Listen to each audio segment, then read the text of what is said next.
last year. We caught up with Mayor Sterlington and the CPA who performed the audit to shed some light on the findings. Sterlington Mayor Vern Breland says the town is in good financial standing regardless of a recently released audit.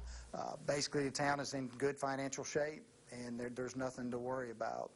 And you know, the future's bright for Sterlington. We expect that to continue on. The CPA who worked on the audit says you can't lump all the town's accounts together and get an accurate representation of the town's financial standing. So whenever you add all those surpluses and deficits for the current year, that gives you the $118,000.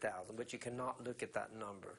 That's really, it does not mean anything to look at the $118,000. You have to look at every fund individually. Francis Huffman says the town's capital projects fund, which shows the greatest deficit, is a completely different type of fund.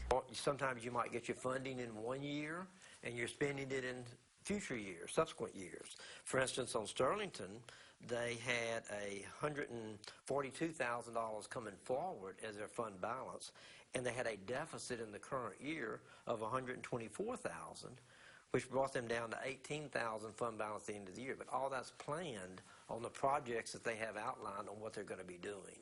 There were also operational deficiencies listed in the audit. When asked about the late payment to workers' comp, Breland says it was an oversight that was corrected as soon as it was discovered. Our town clerk thought she had already made those payments, and then when we went back and we looked, she actually made those payments, and everything is current now. As far as the council's failure to publish minutes from council meetings, Breland cites a formal legal battle that tied up the town. You know, we were in the middle of a lawsuit with Greater Washita Water, and I made a command decision that we were eating up so much of our time that we just weren't going to worry about the minutes. Once the lawsuits and all those were over with, all the minutes have been caught up and have been published. The audit also revealed that the town failed to comply with audit laws in time. Breland says a personal tragedy slowed things down.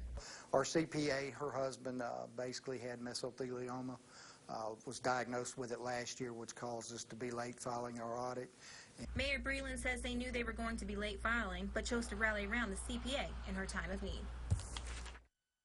Mayor Breland told us the audit results can be attributed to growing pains as the town is growing at an impressive rate. Sterlington ranked first in residential growth for the state and 10th nationwide. Michelle Martin, Fox 14 News. Thanks, Michelle. Renovations are coming to the first library ever built in Louisiana.